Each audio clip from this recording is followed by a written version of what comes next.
Let's talk about aperture adjustment in regards to filmmaking. Continuing my series of videos that discuss the holy trinity of camera settings, or the exposure triangle as it's often called, ISO, aperture, and shutter speed, today we will focus on aperture and how it can affect your images in your films.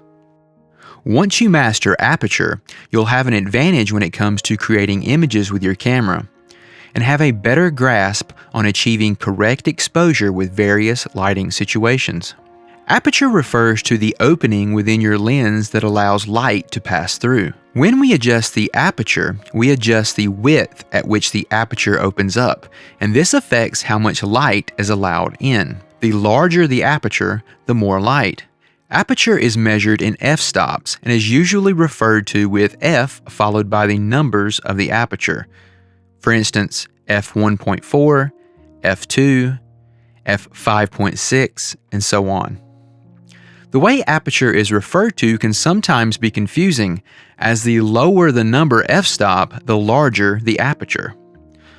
Let's take a look at a diagram from my upcoming resource, the Filmmaker's Field Guide, to help demonstrate. As you can see, the lower the f-stop number, the larger the aperture is opened up and the more light is allowed in the camera.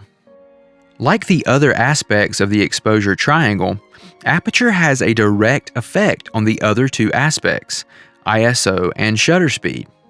Now we know that a larger aperture allows more light in. When more light comes in, our images become brighter and more exposed. Aperture works much like a human eye. When we enter a room that is dimly lit, our pupil will open up to allow more light in. When we enter a space that is brightly lit, our pupil will shrink smaller. Along with increasing or decreasing exposure, aperture also has a direct, dramatic effect on your camera's depth of field. Depth of field is the range of sharpness or focus from foreground to background. When we adjust to use a larger aperture or lower f-stop number, this will blur the background of our images and result in less depth of field. And conversely, when we adjust to use a smaller aperture or a higher f-stop number, this will create more sharpness in our backgrounds. Using a shallow depth of field is great when we want to focus on our subjects. And conversely, when we want to focus on a wider area like a landscape or an establishing shot, we may want to use a deeper depth of field so that we can get everything in the frame into focus. So let's take another look at a diagram from my Filmmaker's Field Guide to see everything that aperture affects. A lower f-stop number equals our lens opening larger, allowing more light, brighter images, more exposure, and a shallower depth of field. The higher f-stop number equals our lens closing smaller, allowing in less light, darker images, less light exposure, and a deeper depth of field. As you can probably tell, various filming situations will call for us to play a sort of balancing act with our aperture and other exposure triangle settings. Do you want a shot that shows a wide area of focus and establishes the landscape of your scene? Then you may want to increase your f-stop. Do you want a shot that focuses on your subject and blurs the background a bit? Then you'll need to lower your f-stop. And we may need to adjust even further depending on the amount of light that's in our shot. Now, let's take a look at some aperture settings in real time in various lighting situations and see how it can affect our images.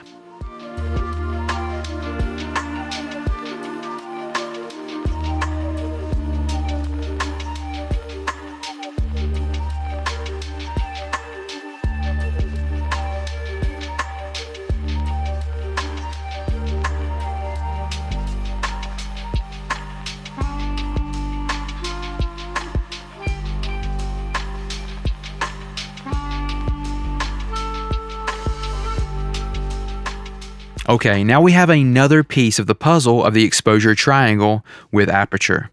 Stay tuned for another video that will feature a breakdown of shutter speed and how it plays a part in how our camera captures images. And if you missed my video on ISO settings, you can find a link to that video in the description below, and I'll also post a card above the video right now. Big thanks to our newest channel members, Andre Van Den Heever, David Coles, and Paul Kane. This video was brought to you by our channel members and our video sponsor, Epidemic Sound. Check out the link in the description below for a free 30-day trial for access to the best royalty-free music and sound effects for video production. I hope you found this video very beneficial, and if you did, please be sure to like, share, and subscribe if you haven't already. Thanks for coming along on this filmmaking journey with me. I am Ryan, and I will see you on the next video. Bye-bye.